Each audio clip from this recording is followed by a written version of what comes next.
Hi there everyone, Rob here with today's Western Pacific weather update. It's currently the 13th of July 2012, and out here in the Western Pacific today, the main topic for today has been this broad area of cloud cover across Japan, because earlier on today this has been dumping a copious amount of rainfall.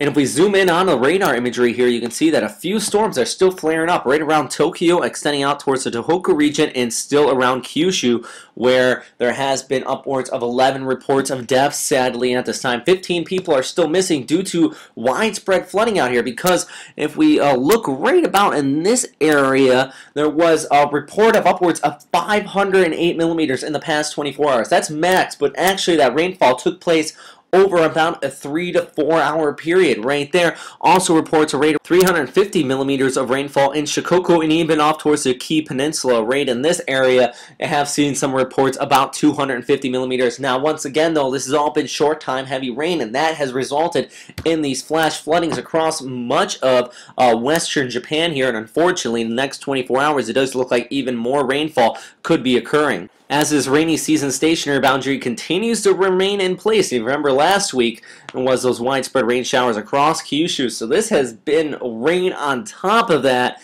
Very already saturated ground across much of this area, those staggering rain totals. And actually, if we take a look at the TRIM satellite, you can see how wet the soil moisture is out here via the satellite.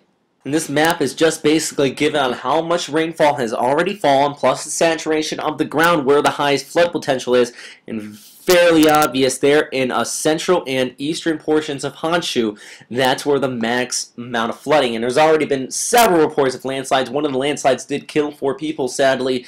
So it's still a very dangerous and still a developing story as this moisture continues to pump onshore. And that's really one other thing I want to talk about. We have that stationary boundary here. And this map's kind of a good one to use because you can see the topography. As that moisture pushes in from the south, it hits these mountains right in here. And we talk about this time and time again as systems move onshore across Japan, and it basically gets squeezed out like a sponge in these areas, and that's why you're getting these totals nearly about 300 to 500 millimeters there in Kyushu over the course of just several hours. I know it's over a 24-hour period, but most of the rain fell within a few hour period earlier on this morning, and that's when those flash floods really got to their max. So if you're watching this at the website, I will be posting some of the videos of the damage below from various news agencies out here. And also, please check me out on NHK World. I've been putting updates throughout the day out on this.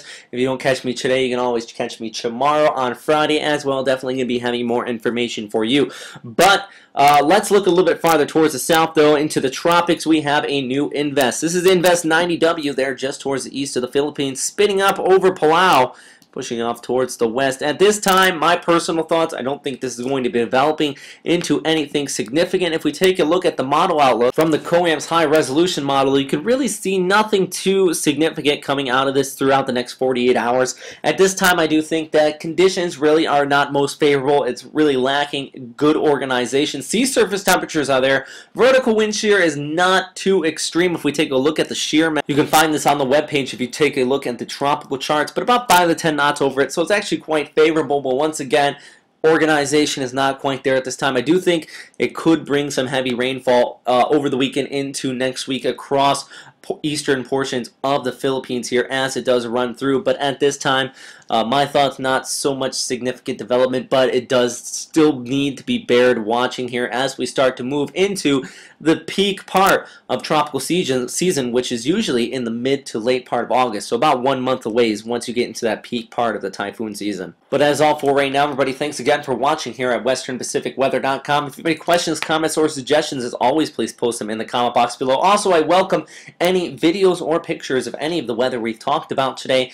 Please, you can send them to me at westpacweather@gmail.com, or post them on my Facebook and Twitter at Robert Speta, or on Western Pacific Weather's Facebook and Twitter at Western Pacific Weather. They're on Facebook. So thanks again for watching, though. Please stay safe out there and have a great day.